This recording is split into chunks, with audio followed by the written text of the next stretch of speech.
Hello everyone, welcome to Target academy.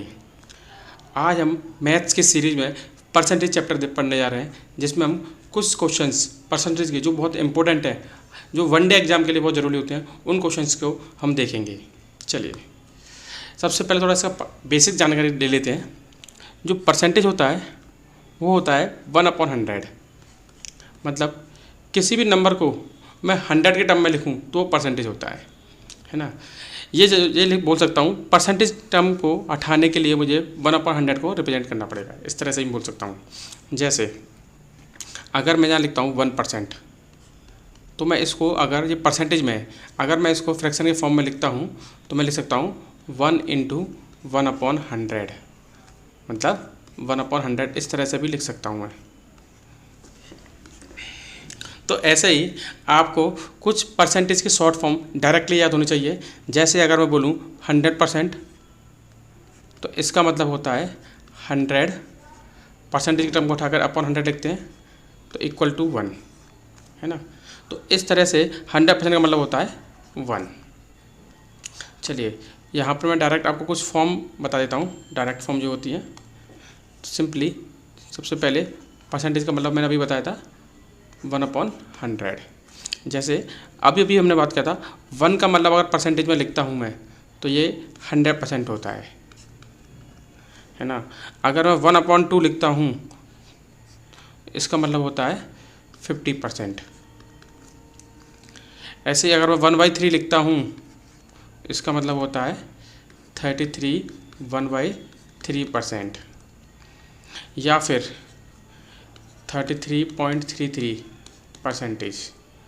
अगर मैं 1/4 लिखता हूँ तो इसका मतलब होता है 25%। अगर मैं 1/5 लिखता हूँ, इसका मतलब होता है 20%। कुछ टर्म और होते हैं, अगर उन्हें भी देख लेते हैं। अगर मैं 1/6 लिखता हूँ तो इसका मतलब होता है 16/2/3%। अगर मैं 1/8 लिखता हूँ तो यहाँ पर होता है 12/1/2%, 12.5%। इस तरह से अगर तुम्हें ये सारे टर्म याद हैं तो पेपर में एग्जाम टाइम पर आपकी कैलकुलेशन बहुत फास्ट होगी और आपको इनसे काफ़ी मदद भी मिलेगी। चलिए, इनको लिखते कैसे हैं। जैसे मैंने लिखा 1/2, यहाँ पर 1/2 है। अगर मुझे इसको परसेंटेज में चेंज करना है तो इंटू 100 लिख देता हूँ मैं, तो यहाँ पर आ जाएगा 50%। या फिर इसको रेसिप्रोकल में बोल सकता हूँ। अगर मेरे पास 50% है, अगर मुझे इसे फ्रैक्शन में लिखना है तो 50% को मैं लिखूँगा 1/100। तो यहाँ से 0 से 0 कैंसिल हो जाएगी, ये 5 से 2 टाइम्स, तो 1/2। तो इस तरह से हम लिख सकते हैं। कोई भी नंबर हो तो यहाँ पर हम इस तरह से हम लिख सकते हैं। चलिए, मैं डायरेक्ट मेथड बता देता हूँ आपको कोई। यहाँ पर इसका सबसे पहले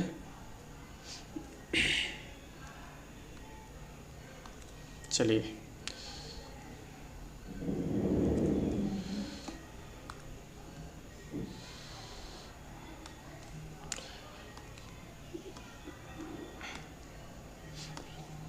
देखिए, अगर मेरे पास कोई फ्रैक्शन है n/d, अगर मुझे इसको परसेंटेज के टर्म में चेंज करना है तो मैं इसमें सिंपली 100 का मल्टीप्लाई कर दूंगा और परसेंटेज हो जाएगा। जैसे एग्जांपल देख लेते हैं, इसको बॉक्स के अंदर बंद कर देते हैं।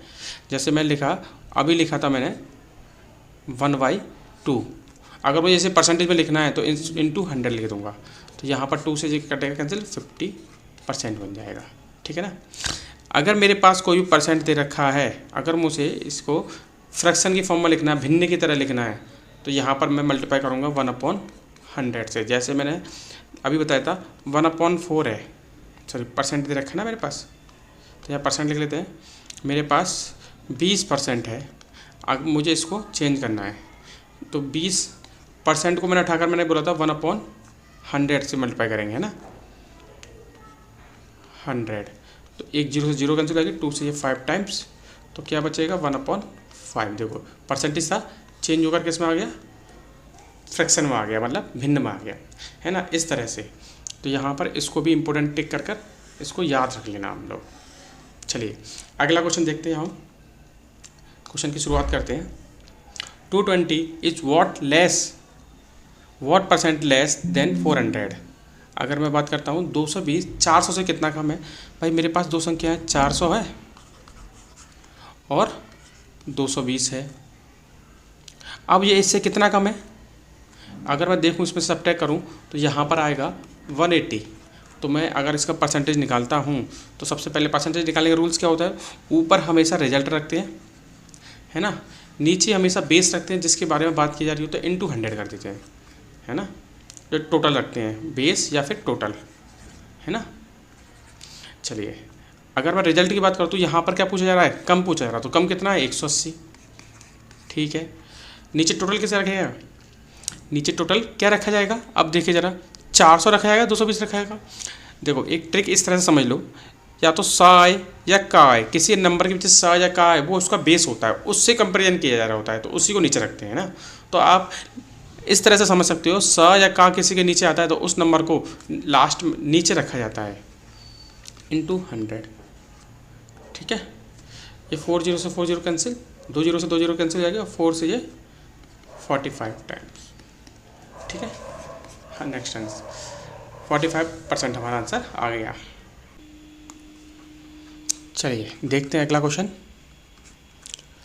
11% ऑफ विच नंबर इज 33, किस संख्या का 11%, देखो किस संख्या के बारे में बात की गई है तो उसी संख्या को x मान लेते हैं ना। x का की जगह पर हम क्या लगाते हैं, मल्टीप्लाई का निशान, है ना। 11% इज इक्वल टू 33 आ गया। हमें वो नंबर पूछ रहा है तो x की वैल्यू निकालना है बस। तो यहाँ पर परसेंट हटा करके रखेंगे, अपॉन 100 कर देंगे, इक्वल टू 33। तो यहाँ पर क्रॉस मल्टीप्लिकेशन में 33 इंटू 100 अपॉन 11 से कैंसिल हो जाएगा 3 टाइम्स। तो यहाँ पर x की वैल्यू आपकी आ गई 300, है ना। तो आंसर बी हो जाएगा। चलिए अगला क्वेश्चन देखते हैं। यदि 3.5 का x% 21 है तो x का मान ज्ञात करो। देखो 3.5 का x% का की जगह पर मल्टीप्लाई लगाया, परसेंट की जगह पर 100 लिखा, अपॉन में इक्वल टू 21 है। अब पूछ रहा है x का मान, तो सिंपल बस x को यहीं छोड़ेंगे, बाकी 21 इंटू 100 हो जाएगा और अपॉन में क्या चला जाएगा 350। इस 0 से 0 कैंसिल होगी, 5 से 2 बार, 5 से 7 बार और 7 से ये 3 बार। तो x इक्वल टू आ गया 6,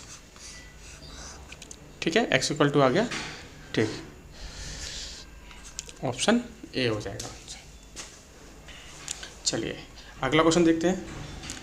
यदि किसी संख्या का 12.5% 20 है, देखो जरा अभी मैंने बताया था किसी संख्या का मतलब होता है उसको x मान लो, x का 12.5% तो 12 1/2% 20 है, तो उस संख्या का, वो संख्या क्या थी, x थी, 60% निकालो। हमें इसकी वैल्यू निकालनी है, तो अगर मैं x की वैल्यू निकाल के यहाँ से यहाँ पुट कर दूँ बस केवल आंसर निकल आएगा हमारा।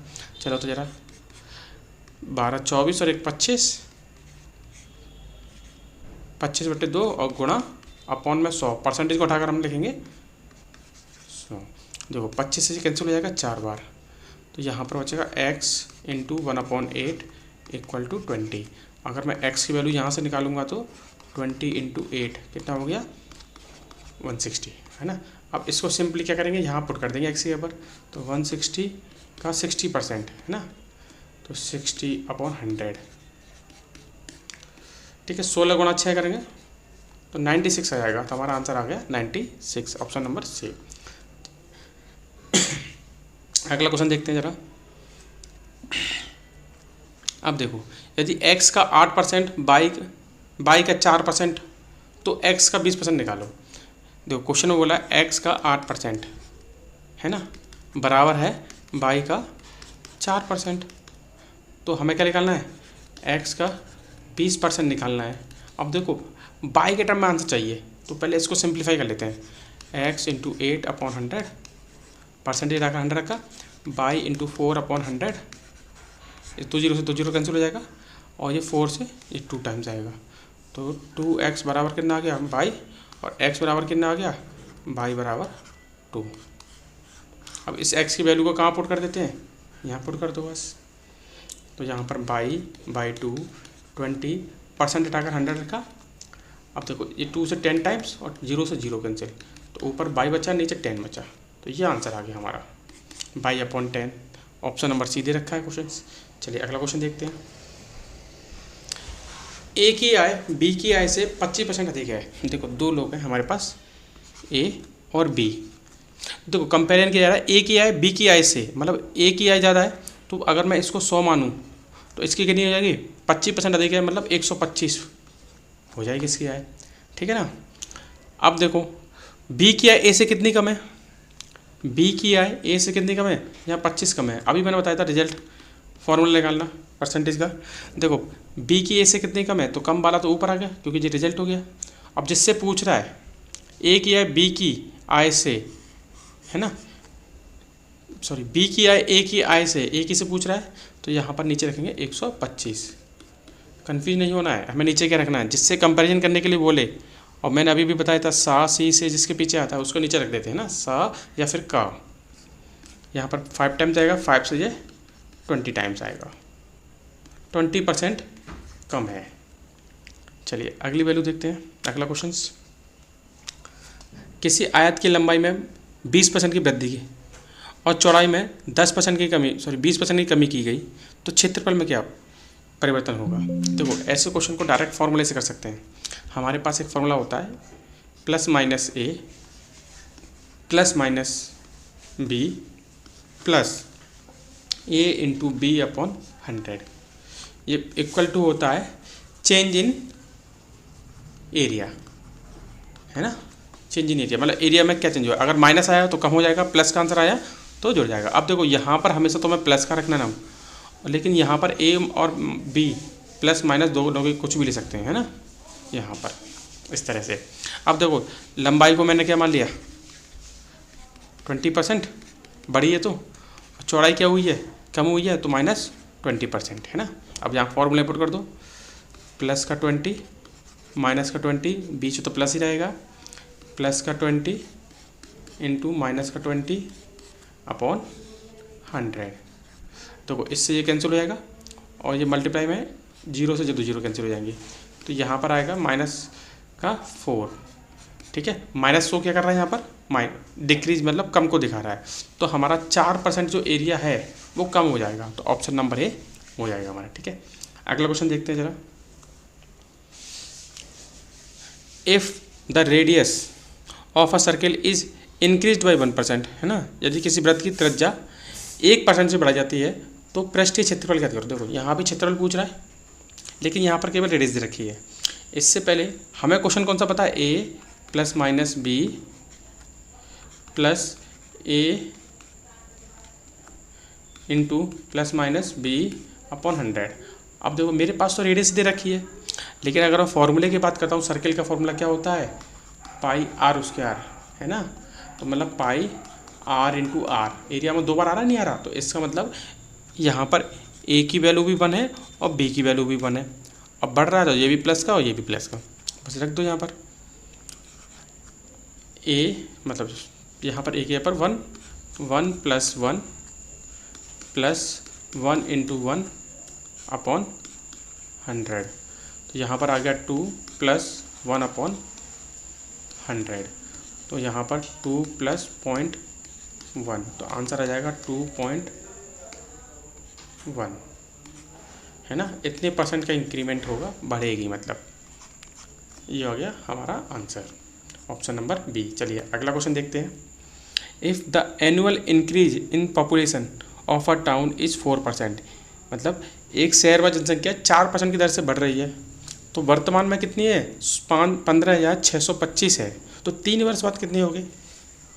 देखो अगर मैं सिंपली बोलता हूँ, मान लो किसी की पॉपुलेशन 100% थी और 4% बढ़ रही है, तो अब बढ़कर कितनी हो जाएगी 104। अगर मैं यही परसेंटेज की टर्म में लिखता हूँ, कोई 4% बढ़ रही है तो 4% हो जाएगा। अगर मैं यही बोलता किसी गांव की जनसंख्या 20% से बढ़ रही है तो उसकी जनसंख्या कितनी हो जाएगी 120%, है ना। परसेंटेज की टर्म में जितनी बढ़ रही है उसे 100 प्लस कर लिख देते हैं डायरेक्ट। चलिए अब क्वेश्चन को सॉल्व करते हैं। यहाँ पर अगर मैं देखूँ 15,625 ये पॉपुलेशन है अभी प्रेजेंट ये, एक साल बाद 4% बढ़ गई तो मतलब 104% हो जाएगी। परसेंटेज हटाकर मैं 100 लिख सकता हूँ, लिख दिया यहाँ पर। दूसरी साल में जैसे ही जाऊँगा तो फिर से 4% बढ़ गई, यहाँ फिर से मैंने 104 अपॉन 100 लिख दिया। तीसरी साल में फिर से 4% बढ़ रही है तो यहाँ पर फिर से मैंने 100 लिख दिया। अब देखो 25 यहाँ पर अगर मैं इसको 4 से काटता हूँ तो 26 बार जाएगा और ये 25 बार जाएगा। 4 से ये 26 बार जाएगा और ये 25 बार जाएगा। 4 से ये 26 बार और ये 25 बार। ठीक है, 25 से इसे काट दो अब, 625 बार जाएगा ये। 25 से इसे काटो अब, तो ये 25 बार और इस 25 से ये 25। इसका मतलब हमें मिला 26 गुणा 26 गुणा 26। 26 गुणा 26 गुणा 26 का मल्टीप्लाई करोगे तो हमारा आंसर जो आएगा वो आएगा 17,576 मल्टीप्लाई करने पर, है ना। 17,576 मल्टीप्लाई करके देख लेना, यही आंसर निकल के आएगा। ठीक है, चलिए अगला क्वेश्चन देखते हैं। The population of a town is 10,000। गाँव की जनसंख्या कितनी है? 10,000 है। देखो पहली बस 10% बढ़ रही है और दूसरी बार 10% कमी हो रही है ना। तो लास्ट क्वेश्चन थोड़ा सा चेंज कर दिया यहाँ पर। मान लो 10,000 हमारी पॉपुलेशन हो गई, ठीक है, 10,000। अब पहले साल कितनी बढ़ी? 10%। अभी बताया था 10% बढ़ रही, तो मतलब कितनी हो जाएगी? 110% हो जाएगी, है ना। 110% को लिखेंगे ये।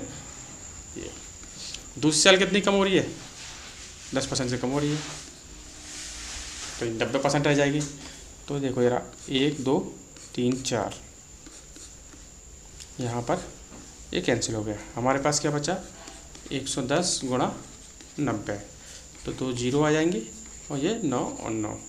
अब 2 साल बाद इतनी, 2 वर्ष के अंत में इतनी पॉपुलेशन बचेगी 9,900। आंसर नंबर डी हो जाएगा हमारा। ठीक है ना। चलिए अगला क्वेश्चन देखते हैं। एक चुनाव में 3 प्रत्याशी थे, मतलब 3 लोग थे चुनाव लड़ने वाले। तो वोट हो रहे हैं, इलेक्शन हो रहे हैं, सॉरी, यहाँ पर अगर इलेक्शन हो रहे हैं तो यहाँ पर 3 लोग हैं, है ना। यदि कुल 3 लोग हैं तो देखो ज़रा, मान लो 100% वोट होते हैं, है ना। 100% में से 3 लोगों को वोट डिवाइड होंगे और 3 लोग खड़े हो रहे हैं, तो एक को 40% मिलते हैं, दूसरे को 36% मिलते हैं, और बचे वो कितने परसेंट मिलेंगे? जो इन दोनों को जोड़ो और 100 में से सब्ट्रैक्ट कर दो, तो यहाँ पर जाएगा 76 माइनस 100, तो आएगा 24%। ठीक है। यदि कुल वोट कितने हैं? 36,000 रहे, तो तीसरे को कितने मिले? देखो अब मैंने यहाँ पर कुल कितने 100% माने, तो इसका मतलब 100% की जो वैल्यू है वो है हमारी 36,000, है ना। हमें क्या निकालना है? तीसरे के निकालने हैं, मतलब 24% की वैल्यू निकालनी है। 36,000 अपॉन 100% इंटू 24%। परसेंटेज से परसेंटेज कैंसिल हो जाएगी, 2 0 से 2 0 कैंसिल हो जाएगा, तो 360 गुणा 24, इसका मल्टीप्लाई कर दो, आंसर निकल आएगा हमारा। अगर मैं इसका मल्टीप्लाई करता हूँ तो यहाँ पर आएगा 8,640। ऑप्शन नंबर सी आंसर हो जाएगा हमारा। ठीक है, चलिए अगला क्वेश्चन देखते हैं।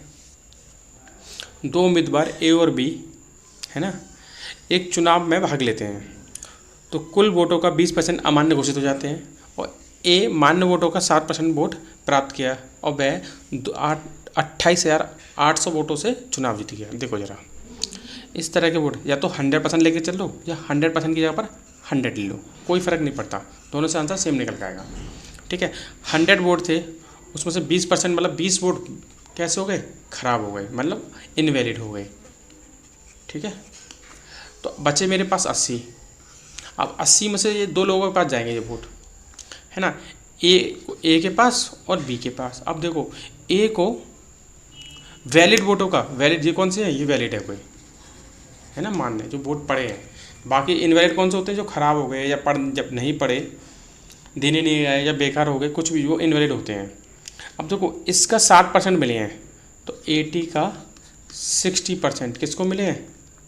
ए को मिले हैं। इसको सॉल्व कर लो, 80 का 60% 48 वोट किसको मिले हैं? ए को मिले हैं। तो बी को कितने मिले होंगे? 80 में से 48, तो इसी को मिल गए। 80 में से 48 घटा दो जरा, तो वो बी को मिले होंगे, तो ये आ गए 32। बी को इतने मिले हैं, है ना, 80 में से 48 घटा के 32 आ गया। अब 48 वोट इसको मिल रहे हैं, 32 वोट इसको मिल रहे हैं। कब? जब मैं 100 वोट मानता हूँ, लेकिन वोट, है ना। तो ये कितने वोटों से जीत गया यहाँ पर, अगर 100 वोट मानते हैं तो यहाँ पर ये जीत गया 16 वोटों से। लेकिन क्वेश्चन में कितने वोटों से जीत रहा है ये, 28,800। तो इसका मतलब मेरा जो 16 है वो 28,800 के बराबर होना चाहिए। ठीक है, 16 की जो वैल्यू है क्वेश्चन के अकॉर्डिंग 28,800 होनी चाहिए। ठीक है, तो क्या पूछ रहा है ये, कुल वोट पूछ रहा है। कुल वोट कितने माने थे हमने यहाँ ये, ठीक है 100 माने थे, तो 100 की वैल्यू पूछ रहा है ये। तो 28,800 100 की निकाल लो, 8 से कैंसिल कर दो इसे, 1 बार 8 बार 0, तो बस आंसर आ गया 1800 और ये 00 है ना। ऑप्शन नंबर बी आंसर आ गया हमारा, 1,80,000 टोटल वोट थे। चलिए अगला क्वेश्चन देख लेते हैं। स्वेति अपनी आय का 40% भोजन में, 25% घर के किराए में, 15% मनोरंजन में तथा 5% किराए में खर्च करती है। देखो अगर मैं उसकी इनकम को, है ना, मंथली इनकम है उसको 100 मान लेता हूँ, ये इनकम हो गई। अब वो खर्च कितना कर रही है, पहले खर्च देख लेते हैं। खर्च कर रही है 40 किस में कर रही है, भोजन में, 25 घर के किराए में। ठीक है, 25% लिखो या मत लिखो कोई फ़र्क नहीं पड़ता ज़्यादा, क्योंकि मैंने नंबर 100 माना है ना। 15% और 5% ये हो गया कुल खर्चा। तो ये 65 80 85, तो यहाँ पर 85 वो खर्च कर देती है। तो उसके पास बचा कितना भाई, 100 रुपये कमा रही थी, 80 रुपये खर्च कर दिए, 80% खर्च कर दिए मान लेते हैं, तो 15 बचा उसके पास। और यहाँ पर कितना बच रहा है, 12 है। तो इसका मतलब इस 15 की जो वैल्यू है वो 1200 के बराबर है। तो मासिक आय कितनी थी, 100 थी, तो 100 की वैल्यू निकाल लो बस आप लोग यहाँ से। 1200 बटे 15 गुणा 100, 15 से काटेंगे 8 बार जाएगा, तो यहाँ पर 0 आ जाएगा, तो ये आ जाएगा 8,000, है ना।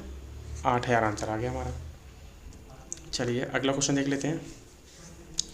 In examination 80% student passed in English. देखो 80% इंग्लिश में कितने लोग पास हो रहे हैं, 80%। ठीक है, मैथ्स में कितने पास हो रहे हैं, 85%। और इंग्लिश और मैथ्स में दोनों में जो कितने पास हो रहे हैं, 75%। ठीक है ना। अब देखो यहाँ पर अगर मैं इसे बार ग्राफ से समझाऊँ, मान लो ये वाली जो सर्किल है ये है इंग्लिश वाले बच्चों की, ठीक है, रेड कलर की, और ग्रीन कलर की जो सर्किल है वो है मैथ वालों। अब देखो कुछ बच्चे यहाँ पे, तो ये तो 80 दे रखा है,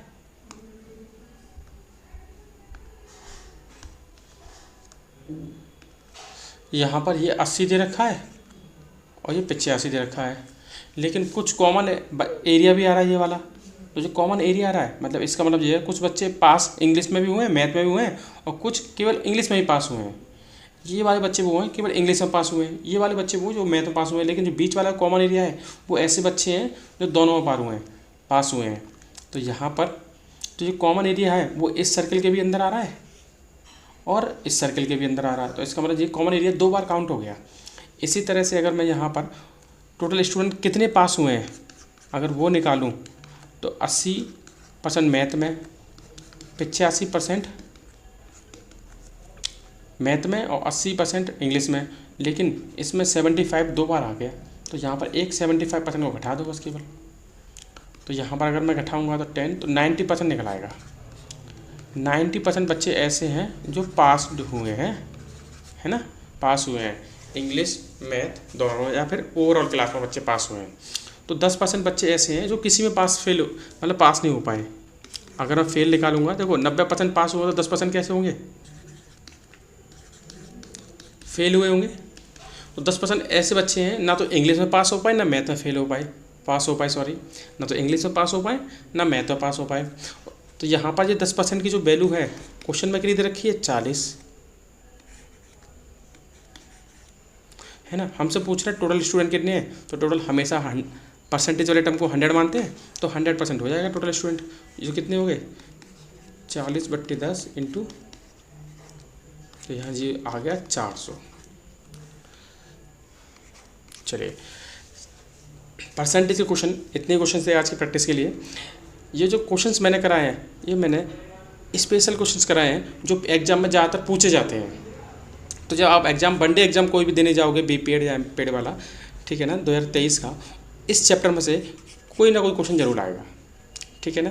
तो ऐसे क्वेश्चन की प्रैक्टिस करते रहना और ऐसे ही हर चैप्टर के क्वेश्चंस लेके आऊँगा। 10 से 12 इंपॉर्टेंट क्वेश्चंस होंगे, 15 भी हो सकते हैं, जो हर चैप्टर के 1-2 दिन में लगातार वीडियो आपको मिलती रहेगी।